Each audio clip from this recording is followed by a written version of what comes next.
Semuanya, bismillahirrahmanirrahim. Assalamualaikum warahmatullahi wabarakatuh. Sebelumnya perkenalkan, nama saya Abdul Majid Wiratmaja dari Prodi Teknik Informatika semester 4.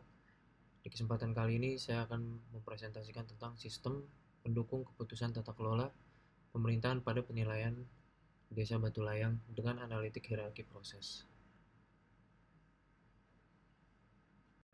Kita mulai dengan pendahuluan. Pendahuluan yang saya maksud di sini adalah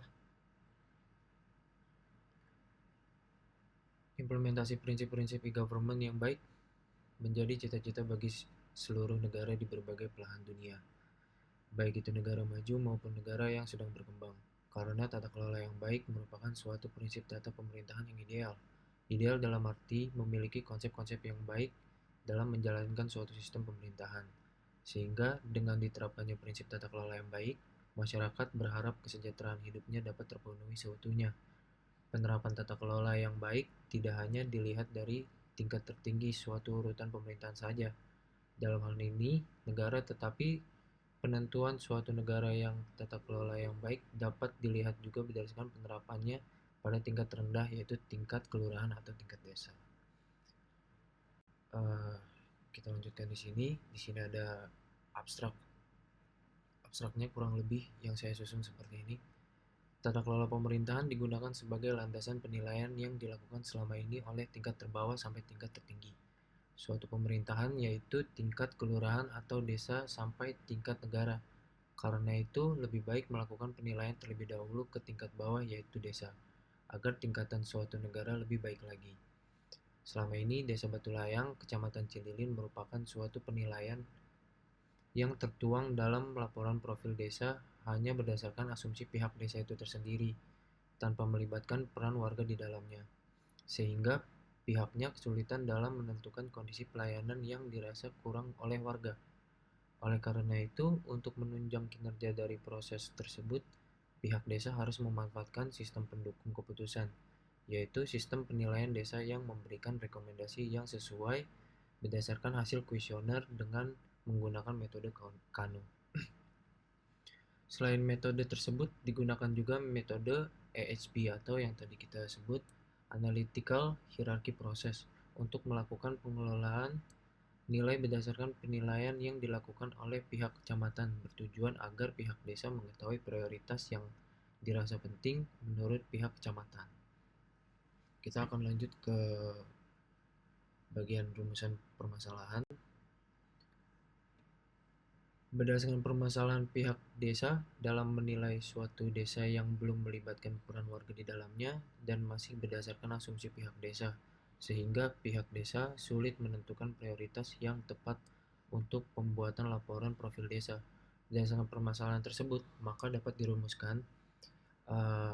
Yang pertama adalah bagaimana melakukan pengelolaan kuesioner untuk mengetahui tingkat kepuasan dan kekecewaan warga berdasarkan dari pertanyaan yang diajukan. Yang kedua adalah menentukan prioritas kriteria berdasarkan penilaian yang dilakukan oleh pihak kecamatan untuk dijadikan acuan dalam pembuatan keputusan. Di sini ada batasan masalahnya. Yang pertama, untuk memperjelas ruang lingkup pembahasan dalam sistem pendukung keputusan penilaian desa berdasarkan tata kelola yang baik, diperlukan batasan masalah antara lain. Yang pertama adalah penilaian desa dilakukan berdasarkan penilaian yang dilakukan oleh pihak kecamatan dan pihak warga meliputi kondisi pendidikan, ekonomi, dan kesehatan dan lingkungan. Yang kedua, penilaian oleh warga dalam bentuk kuesioner dan setiap pertanyaan berdasarkan 6 prinsip menurut Peraturan Menteri Dalam Negeri Nomor 51 Tahun 2007 Pasal 2 mengenai pembangunan kawasan perdesaan berbasis masyarakat atau PKPBM. Di sini tujuan penelitiannya adalah adapun tujuan yang dilakukan penelitian, yaitu membuat sistem pendukung keputusan untuk menilai suatu desa yang menghasilkan prioritas utama atau rekomendasi yang dilihat dari setiap hasil komponen penilaian kuesioner, di mana kuesioner diisi oleh setiap warga desa dan pengolahan hasil kuesioner menggunakan metode Kano, serta penentuan prioritas utama pada setiap kriteria atau jenis fasilitas ini dilakukan oleh pihak kecamatan dengan menggunakan metode analisis hierarki proses atau yang kita singgung tadi di awal, AHP. Oke, di sini kita lanjut ke sistem pendukung keputusan. Sebelum kita masuk di AHP-nya atau analitik kriteria.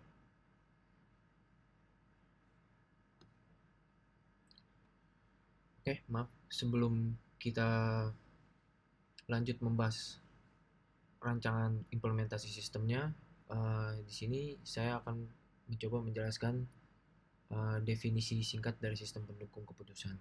Sistem pendukung keputusan atau Decision Support System pertama kali diungkapkan pada awal tahun 1970-an oleh Michael S.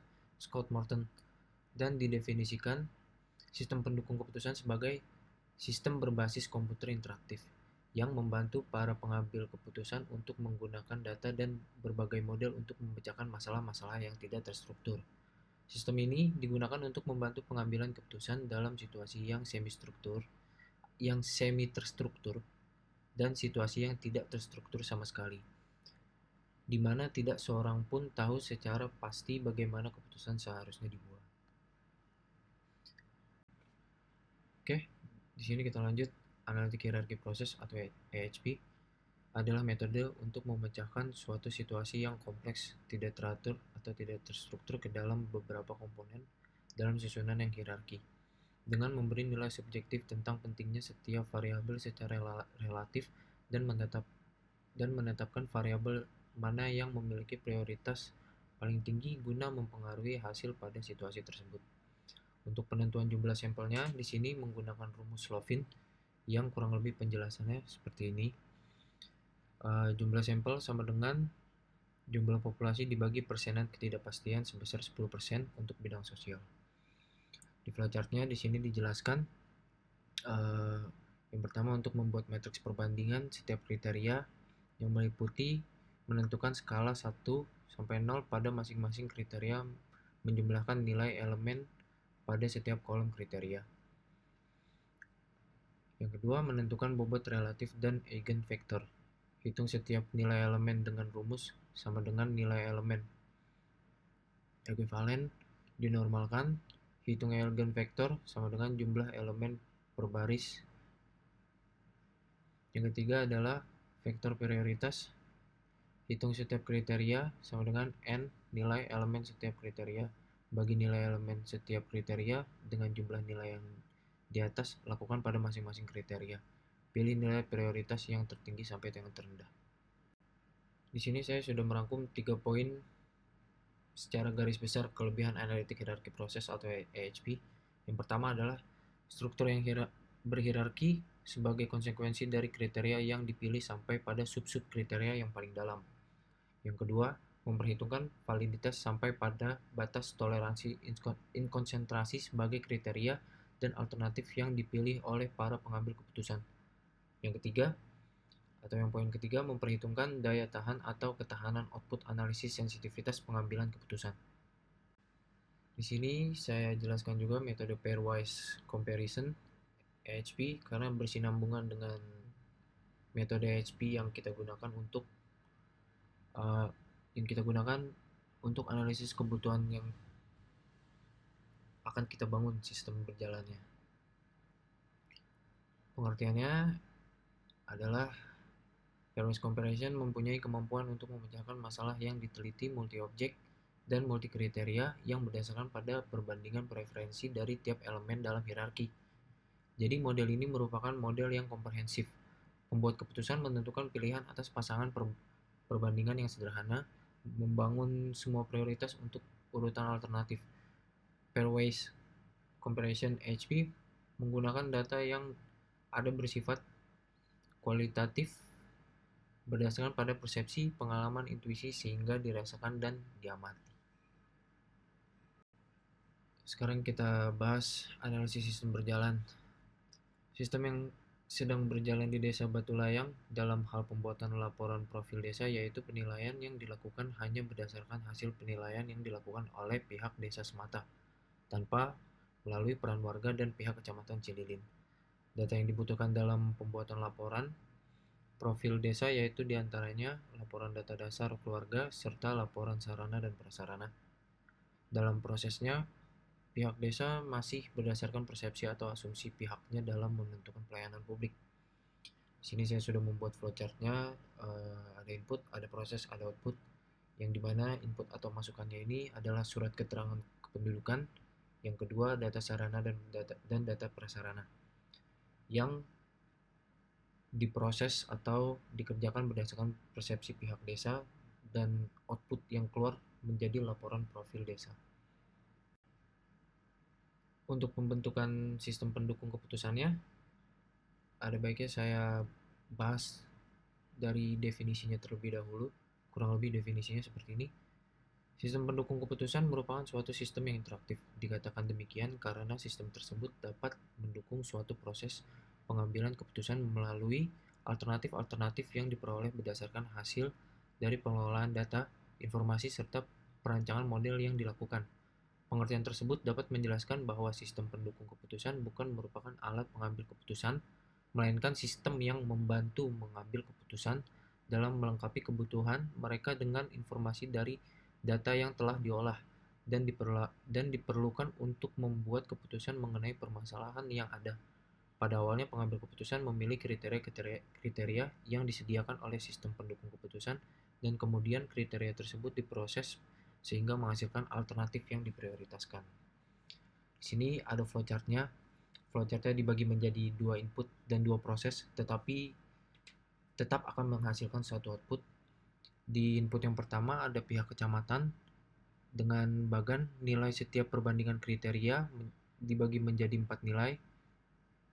Nilai yang pertama adalah kondisi pendidikan, nilai yang kedua kondisi ekonomi, nilai ketiga kondisi kesehatan, nilai yang keempat adalah kondisi lingkungan.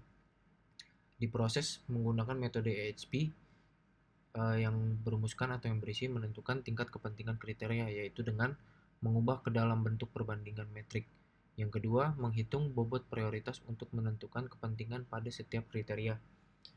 Di input yang kedua atau input dari warga, di sini ada bagan pengisian kuesioner yang dibagi menjadi 4 bagan. Yang pertama adalah kondisi pendidikan, yang kedua kondisi ekonomi, yang ketiga kondisi kesehatan, yang keempat adalah kondisi lingkungan, dan diproses menggunakan metode Kano yang dibagi menjadi 4 rumusan atau 4 penilaian. Penilaian yang pertama adalah membuat setiap pertanyaan menjadi 2 bagian, yaitu negatif dan positif. Yang kedua adalah bandingkan setiap pertanyaan tersebut berdasarkan hasil kuesioner. Yang ketiga adalah menghitung hasil setiap jawaban kuesioner dan memposisikan setiap atribut pertanyaan. Yang keempat atau yang terakhir adalah pilih pertanyaan yang dapat diterima oleh warga berdasarkan karakteristik nilai extent of satisfaction dan dissatisfaction. Satisfaction and dissatisfaction yang dimaksud di sini adalah kepuasan atau ketidakpuasan. Jika kedua input itu sudah diolah atau diproses, akan keluar atau menjadi output laporan hasil penilaian desa. Oke, sampailah kita kepada slide terakhir atau slide kesimpulan. Di sini adalah kesimpulan dari semua materi yang telah saya bahas. Secara garis besarnya saya simpulkan seperti berikut. Berdasarkan dari penelitian yang dilakukan dalam pembuatan sistem pendukung keputusan penilaian desa yang diperuntukkan untuk Desa Batulayang, Kecamatan Cililin, maka dapat diambil beberapa kesimpulan bahwa sistem pendukung keputusan penilaian desa ini dapat memberikan kemudahan bagi pihak desa dalam melakukan penilaian mengenai pelayanan fasilitas umum yang terdapat di desa dengan hasil yang maksimal dibandingkan dengan sistem yang berjalan selama ini. Hal ini dikarenakan penilaian yang dilakukan tidak hanya berdasarkan persepsi pihak desa saja, melainkan pihak warga dan pihak kecamatan juga dilibatkan. Di sini saya tuliskan juga catatan atau alternatif positifnya. Catatannya di sini berisikan tentang sistem ini hanya dapat memberikan rekomendasi kepada pengambil keputusan. Keputusan akhir tetap berada pada si pengambil keputusan tersebut. Di sini ada alternatif positifnya juga yang berisikan hal ini akan mengakibatkan laporan profil desa yang disusun oleh pihak desa akan sesuai dengan keadaan yang dirasakan oleh warga. Oke, sekian terima kasih. Berikut presentasi yang telah saya paparkan atau saya jelaskan. Terima kasih atas perhatiannya. Kurang lebihnya mohon maaf. Wabillahi taufiq wal hidayah. Wassalamualaikum warahmatullahi wabarakatuh.